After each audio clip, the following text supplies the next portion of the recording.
Aktris dan pendakwah Peggy Melati Sukma telah resmi menikah dengan seorang laki-laki bernama Reza Abdul Jabbar. Reza Abdul Jabbar merupakan seorang saudagar sekaligus ulama asal Indonesia yang kini menetap di New Zealand. Sebagai informasi, Peggy dan sang suami menjalani proses ta'aruf dan hanya bertemu pada hari pernikahan. Bertemu pada waktu yang singkat, apa yang membuat mantan pemain sinetron itu yakin untuk kembali menikah? Apalagi Peggy sudah menyandang status janda selama 11 tahun usai bercerai dari Wisnu Chandra. Hari sebelumnya sudah terjadi ta'aruf ya via WhatsApp dan juga beberapa kali telepon, maka setelah bertemu pertama kali di bandara ya bismillah, malam hari itu juga dihalalkan. Berarti pernikahan berlangsung di Jakarta ya Teh? Di Jakarta. Di Jakarta. Apa yang membuat Teteh yakin dengan Mas Reza?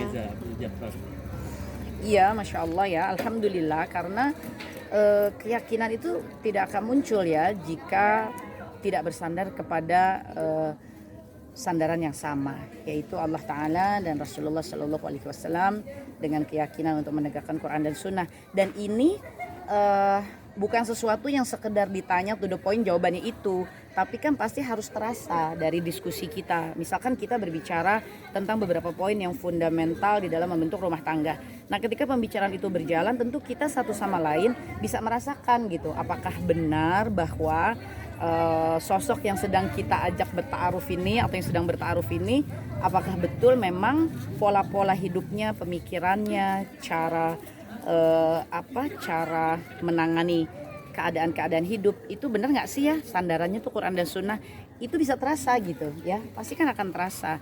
Nah, dalam proses ta'aruf yang singkat itu antara Teteh dengan Syekh Reza, ternyata diskusi kita itu selalu muaranya sama gitu ya, selalu kita mencari sandaran-sandaran dan mengacu kepada apa yang memang disampaikan oleh Quran dan Sunnah. Bahkan untuk obrolan yang pada saat itu mungkin ringan ya, ringan dalam arti kata misalnya bagaimana sih kalau kita menyikapi keadaan kalau memang harus berjauhan sementara gitu ya.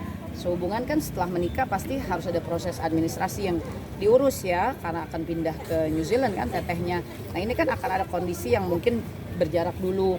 Bahkan pembicaraan-pembicaraan seperti ini selalu tuh dicarikan rujukannya kepada Quran dan Sunnah, kepada riwayat yang dialami Nabi SAW ya, para sahabat. Jadi diskusinya tuh Masya Allah ya, nikmat dan kayak ketemu gitu. Yang mempertemukannya ya Quran dan Sunnah ini gitu ya.